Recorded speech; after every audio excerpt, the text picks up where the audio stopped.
Hello and welcome to a new series of videos on Paper 1, and each video is going to come to you from a viewer of mine called Bo, who has emailed me the scans of his exam practice where his teacher gave him a grade 9. Beginning with question 2, because question 1 is easy and most students get that 100% right. Question 2 is worth 8 marks, and that should take you about 12 minutes.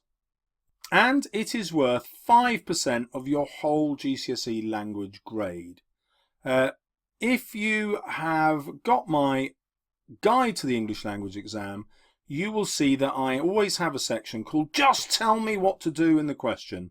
And usually there are around 10 bits of advice. So the first bit of advice is find quotations as you read. You don't need to find all the quotations first. They will be all over the place and you can start answering the question straight away. Secondly, name the descriptive or narrative technique for each quotation that you use. Always name it. It will always have a name that you can mention. Number 3, those names will always be about imagery. Now there are dozens of examples you could use. The top ones that will appear in every single piece of writing you ever come across are simile, metaphor, personification and alliteration. They are definitely likely to be there. At least 2 of those will be in it. Then you've got more advanced techniques, onomatopoeia, sibilance, synesthesia, assonance, pathetic fallacy and what have you. You might have had a mnemonic like SOAP aims to remember these. There's dozens of them, okay? But you must name them. Then refer to the individual words in the quotation. There is a fashion to now then say what they are. Verb, adverb, noun and adjective. I really don't like this. I find it really clunky. It doesn't make your writing fluent. However, some of the examples the exam board have given out do that. So just to play safe, it won't take away marks. So do that. Next, always find a long complex sentence, okay? Because that will always be there in any description. There always has been, there always will, because that's the way good writers write. And you're going to write about the effect of that long complex sentence. When you do that, the long complex sentence will always involve an element of contrast or juxtaposition. So if you use these 2 words in your answer, you know you're going to be writing brilliantly about the author's purpose. This brings me to point 8. Everything that you write about has to be about the author's purpose, because that's the only way to discuss the effects, okay? The effects on the reader. Well, what did the writer intend? Then you need to use tentative language, words like perhaps or might, to show that you're evaluating. And then finally, this is a top tip that you might find difficult. Don't write in P paragraphs, but use embedded quotations instead. So that's a lot for you to take in. However, I'm now going to show you Bo's answer so that you'll see what it looks like. Okay. The first thing you'll notice is Bo has really bad handwriting. Now students often get a bit worried when I tell them this, but super neat handwriting is often not a sign of students who are going to do brilliantly in the exam. You need a slightly scruffy exam writing because academic writers tend to be slightly scruffy, and also people who are trying to beast an exam in an hour and 45 minutes need to rush. And so your handwriting will get a little bit messy. Remember, 2 years ago, students sat this same exam, exactly the same, pretty much, and they had 2¼ hours to do it. They had half an hour more than you guys get. And so writing speed really counts. Okay, well, let's look at the answer to question 2. Moss, that's the name of the author, uses a syndetic listing to describe how the flowers are pink and mauve and white in spring. Now, this is just technique spotting. I haven't even looked up what syndetic listing means, and I don't care, okay? You don't need to know that level of detail. You just need to be able to name it. Listing would be fine. This tripart listing is elongated, which suggests the natural beauty and also variety of the mountainous area. Okay, brilliant, but you don't have to know that it's tripart listing. Just listing alone would have done it. The colour white is also symbolic of peace, which subtly suggests that the Pyrenees is an area of tranquility, surrounded by a varied yet serene and naturally beautiful flora and fauna. Okay, so this is what I mean by embedding your quotations so that you're not writing P paragraphs. When you embed the quotation, you make your point and have the evidence all in one sentence, and the explanation, subtly suggesting, is all in one sentence. So one student might write a P paragraph. This student, Bo, has written all of his P information, point, evidence and explanation, all in one sentence. Why is that so important? Well, you simply take far fewer words to make your point and you just get higher marks as a result. Okay, let's get to his next paragraph.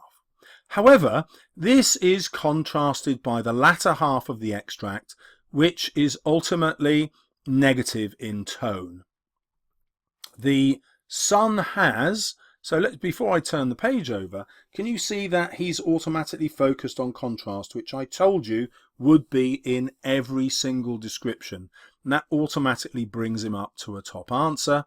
And he's also using a however to show that he has an evaluative approach, and he's also talking about different sections of the text to show that he's read the whole thing.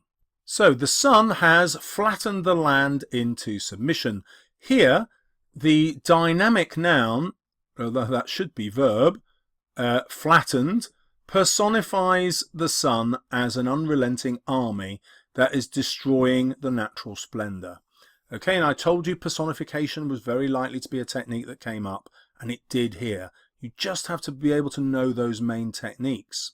This contrast, there's contrast again, against the idea of a peaceful white area seen, I don't know what that says, but the examiner obviously thinks probably two words, just a few sentences before.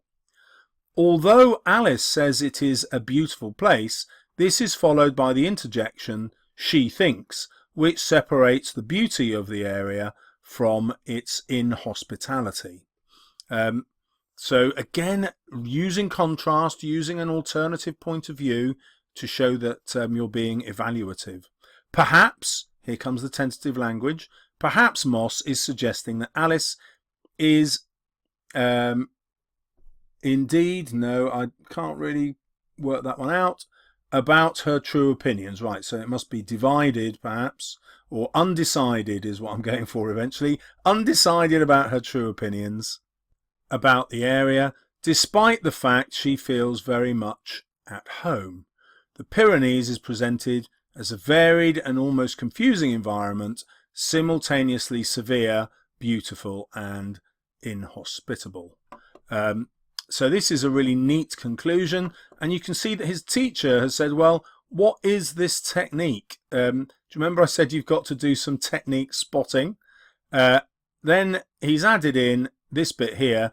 The penultimate paragraph ends with the short and, well, I don't know what that says, descriptive sentence, if she had played by the rules. And his teacher has said, look, that's not relevant because you're only supposed to focus on lines 5 to 11. And, you know, what's interesting here is the teacher's given him 7 out of 8. And I wonder if this bit hadn't been there, whether the answer would actually have scored 8 out of 8. And certainly in his teacher's head, there's this need to write down what the technique is in order to get the full marks. And that's probably cost him a single mark, but not to worry, it's just 1 mark. Let's quickly review though how much he's written. So there's quite a few lines there, double it here, and then another load here. And that's why I'm saying to you, don't spend all the time reading the paper. Question 2, if you've got 8 marks, you've actually got 12 minutes to do that. And most of you will be thinking, yeah, do you know what, in 12 minutes I probably could write as much as that. I'm not going to have the same vocabulary necessarily as Bo, but Mr. Salles has persuaded me the vocabulary isn't so important. I can take out the things that Mr. Salles told me, that there'll be simile or metaphor, personification or alliteration I can write about. I will remember that there's always going to be contrast and juxtaposition, and I will always remember there's a long complex sentence which will always be listed. Yeah, there will always be a list in it. And then I will remember that there's going to be tentative language I can use, like perhaps or might. And then finally, if I embed my quotations, I can make many more points more quickly and get higher marks. So thank you very much to Bo for his brilliant answer, being willing to share it for a video.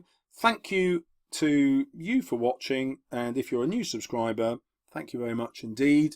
Watch out for question 3 coming soon.